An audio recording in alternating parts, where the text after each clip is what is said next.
नमस्कार साथियों, आप सभी का बहुत बहुत स्वागत है आपके अपने YouTube channel SPS study point पर। मैं सोनू आप सभी का बहुत बहुत स्वागत करता हूं। आज की ये वीडियो है BSc third year fifth semester के छात्र छात्राओं के लिए, जिसके लिए दोस्तों आज मैं लेकर के आया हूं बॉटनी की आंसर की, यानी बॉटनी का ये सॉल्व पेपर है। पेपर नंबर फर्स्ट का आज हम पेपर का सोल्यूशन देने वाले हैं। और ये क्वेश्चन पेपर है डीडीयू यूनिवर्सिटी दीनदयाल उपाध्याय गोरखपुर विश्वविद्यालय का। तो जो भी छात्र छात्राएं डीडीयू यूनिवर्सिटी के हैं वो सभी लोग अपनी आंसर की चेक कर लेंगे। और जिन स्टूडेंट का इस बार यानी 2023-24 सत्र फिफ्थ सेमेस्टर का एग्जाम ऑब्जेक्टिव मोड में होना है, उन सभी के लिए आज का यह क्वेश्चन पेपर महत्वपूर्ण रहेगा, क्योंकि इससे रिलेटेड प्रश्न आपके एग्जाम में पूछे जाएंगे। तो पेपर नंबर फर्स्ट का जो पेपर टाइटल है वो है plant physiology, metabolism and biochemistry. ये आपका पेपर नंबर फर्स्ट का पेपर कोड है। यहाँ पर आप देख सकते हैं पेपर कोड बॉटनी 301 है। अब पेपर जो बुकलेट सीरीज नंबर होता है जैसे QRST, तो ये सब में आपका अलग अलग हो सकता है, लेकिन सीरीज वही रहेगी। ठीक है, तो जितने भी छात्र छात्राएं डीडीयू यूनिवर्सिटी के हैं सभी लोग अपना आंसर चेक कर लीजिएगा। और यहाँ पर मैक्सिमम मार्क्स देख सकते हैं 75। 1.5 घंटे में आपको इस प्रश्न पत्र को हल करना था। पहले 40 प्रश्न पूछे जाते थे ऑब्जेक्टिव के और 6 प्रश्न आते थे आपके लॉन्ग टाइप के, जिनमें से 3 प्रश्न हल करना होता था। लेकिन इस बार डीडीयू यूनिवर्सिटी में पेपर पैटर्न चेंज हुआ, जहाँ पर 50 प्रश्न दिए गए हैं और प्रत्येक क्वेश्चन कितने नंबर का है, 1.5 नंबर का, यानी कि केवल और केवल ऑब्जेक्टिव ही पेपर इस बार कराए जा रहे हैं। ठीक है, तो चलिए आज के इस प्रश्न पत्र को हम सॉल्व करते हैं। पहला प्रश्न यहाँ पर था फंक्शंस ऑफ रूट आर, यानी जड़ों के कार्य हैं। तो जड़ों का कार्य जो होता है वो होता है पोषक तत्वों का स्वागीकरण और खाद्य पदार्थ का जो है संचयन करना, जल का अवशोषण, ये सभी कार्य जो है जड़ के हैं। इसलिए आपका जो करेक्ट आंसर हो जाएगा, सही उत्तर हो जाएगा डी वाला ऑप्शन हो जाएगा इसमें। दूसरा प्रश्न पूछा गया था कि बिंदु श्रावण में पानी बाहर निकलता है। तो बिंदु श्रावण में जो पानी बाहर निकलता है वो किससे निकलता है, वो हाइड्रोटोड द्वारा निकलता है। ऑप्शन सी इस क्वेश्चन का सही उत्तर है। तीसरा प्रश्न था निम्नलिखित में से कौन सा C4 प्लांट है। C4 प्लांट पूछा गया है, तो यहाँ पर आप देखेंगे मक्का जो होगा ये C4 प्लांट के अंतर्गत आता है, बाकी ये सभी C3 प्लांट के अंतर्गत हैं। ठीक है, चलिए चौथे प्रश्न को देखते हैं। चौथा प्रश्न क्या पूछा गया था कि निम्नलिखित में से कौन सा मक्रा कंट्रीब्यूट्स है। माफ कीजिएगा, क्वेश्चन था which of the following is micronutrients. ठीक है, क्या क्वेश्चन था, माइक्रोन्यूट्रेंट्स इसमें पूछा गया था। तो यहाँ पर कैल्शियम आपका क्या हो जाएगा, क्वेश्चन नंबर 4 का आंसर हो जाएगा डी। कैल्शियम जो है ये माइक्रो न्यूट्रेंट्स हैं। ठीक है, चलें आगे बढ़ें। क्वेश्चन नंबर 5, सभी लोग उत्तर भी करते रहिए और जितने भी छात्र छात्राएं हमारे साथ जुड़ चुके हों वीडियो को लाइक शेयर कर दें, और जिन्होंने अभी तक हमारे चैनल को सब्सक्राइब नहीं किया है चैनल को सब्सक्राइब कर लीजिएगा। कल सेम टाइम आपके पेपर नंबर सेकंड के ऑब्जेक्टिव प्रश्नों को हम सॉल्व कराने का प्रयास करेंगे। ओके, चलिए तो पांचवा प्रश्न था आवश्यक तत्व इसमें से पूछा गया है। तो आवश्यक तत्व कौन से होते हैं भाई, ये दोनों आवश्यक तत्व के अंतर्गत आ जाएंगे, यानी कि केवल माइक्रोन्यूट्रिएंट्स ओनली और माइक्रोन्यूट्रिएंट्स ओनली। तो ये दोनों आपके आवश्यक पोषक तत्व हैं, इसेंशियल एलिमेंट हैं। ठीक है, चलिए क्वेश्चन नंबर 6, छठा प्रश्न क्या कह रहा है, पूछा गया है कि most plant obtain their nitrogen from the soil in the term of, यानी कि अधिकांश पौधे मिट्टी में से नाइट्रोजन किस रूप में प्राप्त करते हैं। तो ये किसके रूप में प्राप्त करते हैं, ये प्राप्त करते हैं नाइट्रेट के रूप में। किसके रूप में करते हैं, नाइट्रेट के रूप में। ऑप्शन नंबर डी इस क्वेश्चन में आपका सही उत्तर है। 6 का सही उत्तर होगा ऑप्शन डी। चलिए 7वां प्रश्न पूछा गया था the maximum value of DPD of cell is equal to, यानी कि विसरण दाब न्यूनता डीपीडी का अधिकतम मान किसके बराबर होता है। तो अधिकतम मान जो बराबर होता है वो होता है परासरण दाब के, यानी ओपी के। ठीक है, किसके बराबर होता है, परासरण दाब। ऑप्शन नंबर 20 में आपका सही उत्तर है। क्वेश्चन नंबर 8 है श्वसन पूछा गया है। रेस्पिरेशन इज, श्वसन है, श्वसन क्या है, ऊष्मा अशोषी होता है या ऊष्मा छेपी होता है। तो आपको बता दें ये दोनों उत्तर आपके सही होंगे, ए और बी दोनों इसमें सही उत्तर होगा। क्वेश्चन नंबर 9 पूछा गया था जिसमें है कि एम्बडेन मेयर हाफ प्रनास्पत की ओर किस नाम से जाना जाता है, यानी कि Embden Meyerhof Parnas pathway is also known as. तो इसको हम किस रूप में जानते हैं, तो ग्लाइकोलिसिस के रूप में जानते हैं। किसके रूप में, ग्लाइकोलिसिस के रूप में जानते हैं। ऑप्शन सी इसमें आपका सही उत्तर है। चलिए आगे बढ़ें। क्वेश्चन नंबर 10 पूछा गया था कि this element play a key role in the nitrogen fixation, यानी यह तत्व नाइट्रोजन स्थिरीकरण में महत्वपूर्ण भूमिका निभाता है। तो कौन सा तत्व है? वो तत्व है दोस्तों मिल्डब्लेडम। ठीक है, ये निभाता है। ऑप्शन नंबर बी आपका इसमें सही उत्तर हो जाएगा 10 नंबर क्वेश्चन का। क्वेश्चन नंबर 11 था जिसमें पूछा गया था कि plant obtain nitrogen mainly in the form of, यानी कि पौधे जो होते हैं वो नाइट्रोजन मुख्यतः किस रूप में प्राप्त करते हैं? तो पौधे जो है मुख्यतः किसके रूप में प्राप्त करते हैं? अमोनिया और नाइट्रेट आयंस के द्वारा जो है ये पौधे नाइट्रोजन प्राप्त करते हैं। ऑप्शन नंबर 20 में सही उत्तर था आपका, बी वाला ऑप्शन इसमें सही होगा। चलिए क्वेश्चन नंबर 12 पूछा गया था कि symbiotic nitrogen fixation bacteria belong to genus. ठीक है, यानी कि सहजीवी नाइट्रोजन स्थिरीकरण करने वाले जीवाणु को किस जीन्स के हैं? तो ये किस जीन्स के हैं? राइजोबियम जीन्स के हैं। किस जीन्स के हैं? राइजोबियम्स। ऑप्शन नंबर सी इसमें आपका करेक्ट आंसर हो जाएगा। यहाँ पर सही उत्तर है option number C, question number 12 का। अगला प्रश्न है क्वेश्चन नंबर 13 जिसमें पूछा गया था कि CAM पौधा रात में उत्पादन करता है। CAM जो पौधा है वो रात में मैलिक एसिड का उत्पादन करता है। किस एसिड का? मैलिक एसिड का। इस प्रकार से उत्तर हो जाएगा आपका option number C. Next question था 14 नंबर प्रश्न जिसमें था कि the end of product of glycolysis is, glycolysis का अंतिम उत्पाद कौन सा है? तो ग्लाइकोलिसिस का जो अंतिम उत्पाद है वो है पायरुविक एसिड। क्या है? पायरुविक अम्ल। ऑप्शन नंबर ए इसमें आपका सही उत्तर हो जाएगा।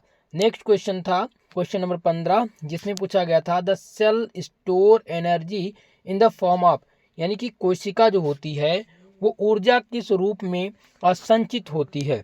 तो किस रूप में संचित होती है? ये ATP एडेनोसाइन ट्राइफॉस्फेट के रूप में संचित होती है। ऑप्शन सी इसका करेक्ट उत्तर रहेगा। चलिए क्वेश्चन नंबर 16 नंबर प्रश्न है क्रेब्स चक्र संपन्न होता है, यानी क्रेब्स साइकिल्स अकर्स इन, तो ये कहाँ पर होता है? माइटोकॉन्ड्रिया में। क्रेब्स चक्र जो होता है वो संपन्न होता है माइटोकॉन्ड्रिया में। सही उत्तर हो जाएगा ऑप्शन नंबर आपका डी। 17 नंबर प्रश्न पूछा गया था कि the carbon is received from air in the form of, यानी कि कार्बन वायु में से किस रूप में प्राप्त होता है? कार्बन वायु में से किस रूप में प्राप्त होता है? तो वो कार्बन डाइऑक्साइड के रूप में प्राप्त होता है। 17 नंबर क्वेश्चन का सही उत्तर हो जाएगा ऑप्शन नंबर ए। अगला प्रश्न था 18 नंबर प्रश्न जिसमें पूछा क्या गया है कि chlorosis in plants is case due to the deficiency of, यानी कि पौधों में क्लोरोसिस किसकी कमी के कारण होता है? तो किसकी कमी के कारण होता है? ये मैग्नीशियम की कमी के कारण होता है। सही उत्तर हो जाएगा ऑप्शन नंबर बी। चले आगे है 19 नंबर प्रश्न। क्वेश्चन नंबर 19 पूछा गया था कि in fully turgid cell the suction pressure SP is, पूर्णतः स्पीच कोशिका में जो चूसड़ दबाव होता है वो क्या होता है? वो हमेशा जीरो होता है। इस बात को ध्यान रखेंगे, क्या होता है? हमेशा जीरो होता है, ऑलवेज जीरो। ऑप्शन ए इसमें आपका सही उत्तर होगा। 20 नंबर प्रश्न है जिसमें पूछा गया है ट्राई कार्बोक्सिलिक एसिड चक्र है, ट्राई कार्बोक्सिलिक एसिड साइकिल इस, तो ये क्या कहलाता है? ये आपका कहलाता है क्रेब्स साइकिल। क्या कहलाता है? क्रेब्स साइकिल यानी क्रेब्स चक्र। ऑप्शन 20 में आपका सही उत्तर होगा इस प्रश्न में। चले क्वेश्चन नंबर 21 पूछा गया है जिसमें था the most Vidly accepted explanation for the absent shape in tree is, यानी कि पेड़ों में रसारोहण के लिए सबसे व्यापक रूप में से स्वीकृत स्पष्टीकरण है। तो स्वीकृत स्पष्टीकरण इनमें से कौन सा हो जाएगा? ये हो जाएगा ट्रांसपैरेशन और क्वेश्चन थ्योरी ऑफ डिक्शन। ठीक है, यानी ऑप्शन 20 में आपका करेक्ट उत्तर रहेगा। सही उत्तर हो जाएगा डिक्शन का वात्सर्जन सामंजस्य। ओके, बी वाला ऑप्शन इसमें सही है। चले क्वेश्चन नंबर 22 था जिसमें पूछा गया है कि कीटभक्षी पौधे नाइट्रोजन कैसे प्राप्त करते हैं? कीटभक्षी जो पौधे हैं वो नाइट्रोजन कैसे प्राप्त करते हैं? तो पहला ऑप्शन था हवा से, पानी से, मिट्टी से, और ऑप्शन डी कह रहा था कीटों को पकड़कर उनके पाचन के द्वारा। तो इसमें सही उत्तर होगा ऑप्शन नंबर डी, ठीक है। ये कीटों को पकड़ करके उनके पाचन के द्वारा जो होता है वो नाइट्रोजन प्राप्त करते हैं कीट बच्ची पौधे। क्वेश्चन नंबर 23 है, जिसमें पूछा गया है लेग हीमोग्लोबिन पाया जाता है, लेग हीमोग्लोबिन पाया जाता है। तो ये पाया जाता है root of nodules of legume से, यानी लेग्यूम की जड़ ग्रंथियों में से ले हीमोग्लोबिन पाया जाता है। ऑप्शन डी इसमें आपका सही उत्तर है। चलिए क्वेश्चन नंबर 24 है, जिसमें पूछा गया है नाइट्रिफिकेशन क्या है। क्या क्वेश्चन था? नाइट्रिफिकेशन। 24 नंबर प्रश्न था नाइट्रिफिकेशन। तो नाइट्रिफिकेशन की जो प्रक्रिया होती है वो होती है conversion of ammonia to nitrate. ठीक है, ऑप्शन नंबर सी में आपका सही आंसर होगा कि अमोनिया का नाइट्रेट में रूपांतरण नाइट्रेट या नाइट्राइट दोनों में होता है। ठीक है, अमोनिया से नाइट्रेट या नाइट्राइट में परिवर्तन होता है। तो ऑप्शन सी इसमें कह सकते हैं, या नानाबदीज के भी आप जा सकते हैं, नानाबदीज पर भी। लेकिन फिलहाल यूनिवर्सिटी क्या मानती है, मेरे हिसाब से इसका सही उत्तर होना चाहिए ऑप्शन नंबर सी। चले अगले प्रश्न की तरफ। नेक्स्ट क्वेश्चन आपका है क्वेश्चन नंबर 25, जिसमें पूछा गया है कि amino acid is synthesized from. Amino अम्ल किससे संश्लेषित होते हैं? अमीनो अम्ल जो होते हैं वो हमेशा किससे संश्लेषित होते हैं? तो ये संश्लेषित होते हैं जो है बीटा कीटोग्लूटारिक अम्ल से। ओके, ऑप्शन नंबर सी यहाँ पर आपका करेक्ट आंसर होगा। नेक्स्ट क्वेश्चन था कीटभक्षी पौधे का उदाहरण पूछा गया है कि इनमें से कीटभक्षी पौधे का उदाहरण कौन सा है। तो कीटभक्षी पौधे का जो उदाहरण है वो है नेपेथिन्स। नेपेथिन्स जो है ये कीटभक्षी एक प्रकार का पौधा है। ऑप्शन नंबर सी में आपका सही उत्तर था। 27 नंबर क्वेश्चन है, जिसमें पूछा गया था कि नाइट्रोजन चक्र में निम्नलिखित में से किसकी महत्वपूर्ण भूमिका होती है। तो नाइट्रोजन चक्र में किसकी निम्नलिखित में से किसकी महत्वपूर्ण भूमिका होती है। ओके, तो यहाँ पर ऑप्शन जो हो जाएगा राइजोपस। क्या हो जाएगा? राइजोपस आपका करेक्ट उत्तर हो जाएगा। ऑप्शन नंबर सी में आपका सही आंसर है।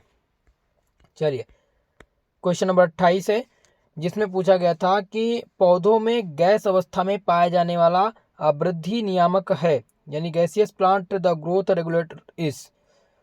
यहाँ पर हो जाएगा कौन सा उत्तर होगा? यहाँ पर पहला ऑप्शन कह रहा है ABA, ऑप्शन नंबर बी आपका है इथाइलिन। तो यहाँ पर करेक्ट आंसर हो जाएगा इथिलीन। क्या हो जाएगा? इथिलीन सही उत्तर है। पौधों में गैस अवस्था में पाए जाने वाला जो वृद्धि नियामक है वो है इथिलीन। ओके, चलिए ऑप्शन बी इसमें सही आंसर होगा। क्वेश्चन नंबर 29 है, जिसमें पूछा गया था कि ग्लाइकोआक्सिलेट चक्र संचालित होता है माइटोकॉन्ड्रिया में, या फिर क्लोरोप्लास्ट में, या प्राक्सिसोम में, या फिर ग्लाइकोऑक्सिसोम में। तो इनमें सही उत्तर हो जाएगा peroxisome. Option number C correct option. 29 का सी वाला ऑप्शन सही होगा। चलिए बहुत ही आसान सा प्रश्न पूछा गया था। डाइसैकेराइड हो सकता है क्या? वो रेड्यूसिंग हो सकता है या दोनों हो सकता है, रेड्यूसिंग एंड नॉन रेड्यूसिंग? तो उत्तर करेंगे रेड्यूसिंग। ठीक है, 30 का कौन सा उत्तर सही है? Option number A reducing. Disaccharide में भी ऑलवेज रेड्यूसिंग। ओके, चलिए 31 नंबर प्रश्न है, जिसमें पूछा गया है कि बीटा ऑक्सीकरण घटित होता है break down of the carbohydrate, break down of nucleic acid, break down of fat, या नन ऑफ दीज। चलिए सभी लोग उसका उत्तर कीजिएगा।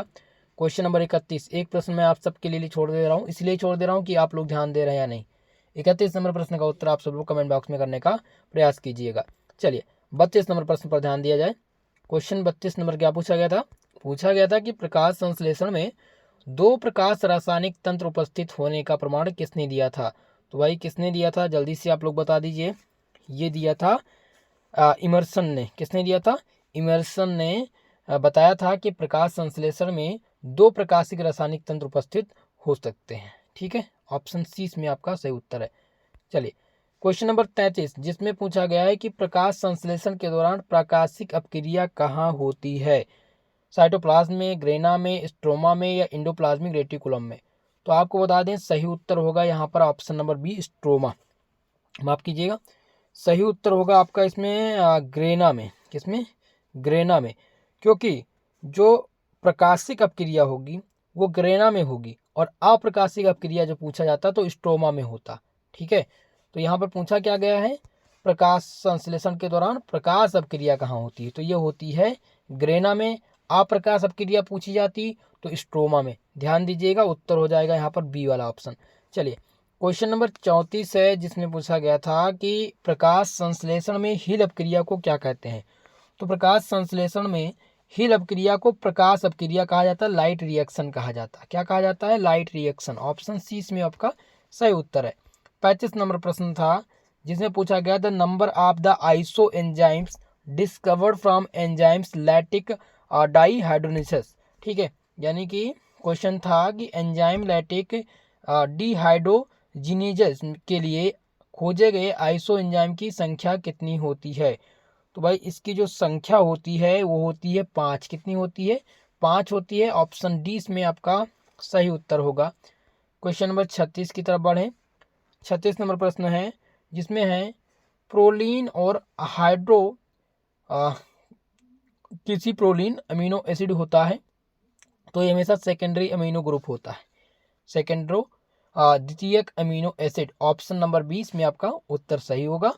37 नंबर प्रश्न था टायरोसिन। क्या पूछा गया था, टायरोसिन है, टायरोसिन है एक प्रकार का एरोमेटिक कंपाउंड है। ठीक है, एरोमेटिक अमीनो एसिड है। ऑप्शन नंबर 20 में आपका सही उत्तर होगा। चलिए आगे बढ़ा जाए। 38 नंबर प्रश्न पर ध्यान दें। 38 नंबर क्वेश्चन था ये कि मायोग्लोबिन में पॉलीपेप्टाइड श्रृंखला की संख्या कितनी होती है। तो इसमें जो संख्या होती है वो 2 होती है। कितनी होती है, मायोग्लोबिन में पॉलीपेप्टाइड श्रृंखला की जो संख्या होती है वो हमेशा 2 होती है। इस प्रकार से ऑप्शन 20 में सही उत्तर रहा है। क्वेश्चन नंबर 39 है, जिसमें पूछा गया है कि माइकेलिस स्थिरांक आमतौर पर बीच की सीमा होती है। यहाँ पर पूछा गया है माइकेलिस कांस्टेंट यूजुअली रेंज बिटवीन। तो इसकी जो रेंज होती है वो होती है 10⁻⁻1 से लेकर के 10⁻⁷ तक।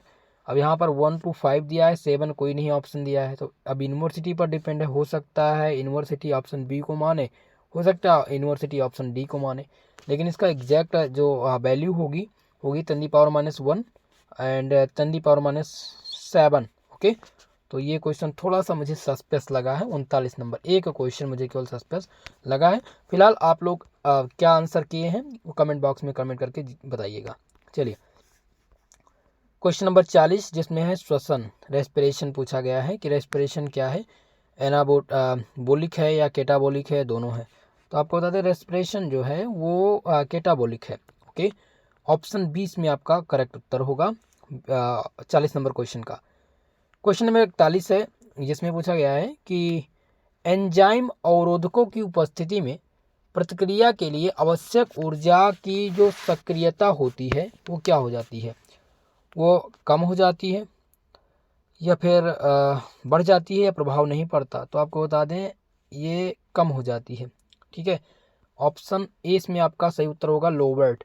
चलिए क्वेश्चन नंबर 42, जिसमें पूछा गया है कि माइटोकॉन्ड्रिया में एटीपी के संश्लेषण की आवश्यकता होती है, ऑक्सीजन या एनएडीपी या एफएमएन या पायरुविक एसिड।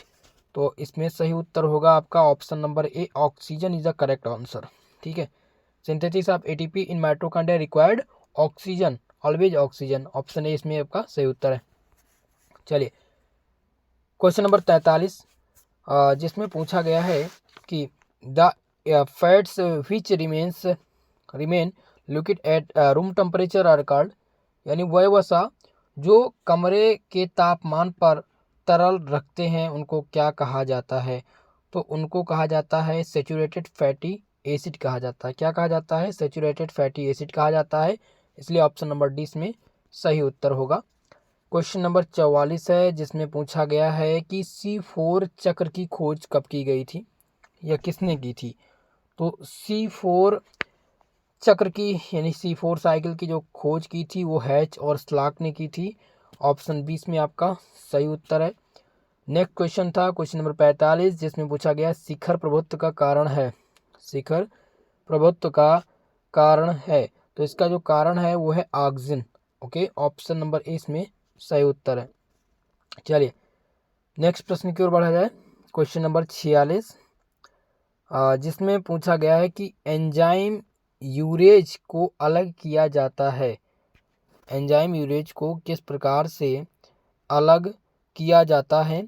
तो यहाँ पर है पेयान द्वारा, या फिर मिकेलिस और मेंशन के समीकरण के द्वारा, या फिर समर के द्वारा, या समनर के द्वारा। तो ये किया जाता है समनर रिएक्शन के द्वारा। ऑप्शन डी इसमें आपका सही उत्तर होगा। करेक्ट आंसर था ऑप्शन नंबर डी। चलिए अगला प्रश्न है क्वेश्चन नंबर 47, जिसमें था कि ऑस्मोटिक दबाव किससे मापा जाता है? तो ये एटमॉस्फेयर में मापा जाता है, ATM। Okay, option number C इसमें आपका सही उत्तर था। 47 का ऑप्शन नंबर सी यहाँ पर सही होगा। 48 नंबर क्वेश्चन है, जिसमें पूछा गया है कि रसारोहण का रिले पंप सिद्धांत किसके द्वारा प्रस्तावित किया गया था? तो ये प्रस्तावित किसके द्वारा किया गया था? जल्दी से सभी लोग बताइए। तो इसमें आपका सही उत्तर हो जाएगा ऑप्शन ए, JC बोस।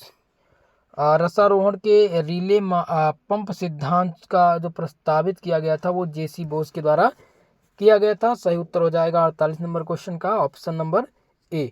चले 49 नंबर क्वेश्चन था, जिसमें पूछा गया है कि waiting of plant occurs when, पौधों का मुरझाना कब होता है? जब फ्लोएम अवरुद्ध हो जाता है, या फिर जाइलम अवरुद्ध हो जाता है, या दोनों जाइलम और फोइलम अवरुद्ध होने पर, या केवल कुछ जड़ हटाने पर। तो पौधों का मुरझाना तब होता है जब कुछ फ्यू रूट्स जो होती है वो रिमूव हो जाती हैं, या जाइलम और फ्लोएम का अवरुद्ध हो जाता है। ठीक है, तो इनमें ऑप्शन नंबर सी आपका करेक्ट उत्तर होना चाहिए। कौन सा आंसर है ये? ऑप्शन नंबर सी इसमें आपका सही उत्तर होगा। लास्ट क्वेश्चन है इस क्वेश्चन पेपर का, जिसमें पूछा गया है कि निम्नलिखित में से कौन सा कवकनाशी है? इनमें से कवकनाशी कौन सा है? तो DDT दिया गया है, कीटनाशी है। R2,4-D ये भी जो है ये कवकनाशी है, जिससे खरपतवार 2,4-D के कारण खत्म हो जाते हैं। यहाँ पर सही उत्तर होगा प्रोडक्ट्स मिक्सचर। ठीक है, प्रोडक्ट्स मिक्सचर जो है एक प्रकार का कवकनाशी है। ऑप्शन डी इसमें सही उत्तर हो जाएगा। 50 प्रश्न थे, सभी प्रश्नों के उत्तर मैंने आप लोग को दे दिए हैं। अगर किसी भी क्वेश्चन में आपको सस्पेंस लगता है तो आप कमेंट बॉक्स में कमेंट करके बताइएगा।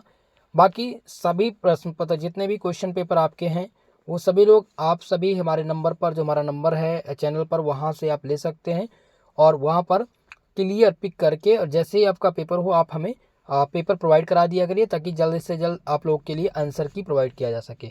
बाकी आपके पेपर नंबर 2 और बॉटनी या केमिस्ट्री का जो पेपर है उसका सॉल्व पेपर मैं कल से आप लोग को प्रोवाइड कराऊंगा। आप सेम इसी टाइम पर आप सब लोग क्लास अटेंड करने जरूर आइएगा। ओके, नोटिफिकेशन टेलीग्राम पर मिलेगा, टेलीग्राम चैनल से हमारे जुड़ जाइए, और चैनल को अभी तक सब्सक्राइब नहीं किया है तो चैनल को सब्सक्राइब कर लीजिए, बेल आइकन को प्रेस कर लीजिए, ताकि क्लास का नोटिफिकेशन आपको टाइमली मिलता रहे। ओके, तो दोस्तों आज के लिए बस इतना ही, मिलते हैं किसी नेक्स्ट वीडियो में, तब तक के लिए जय हिंद, जय भारत।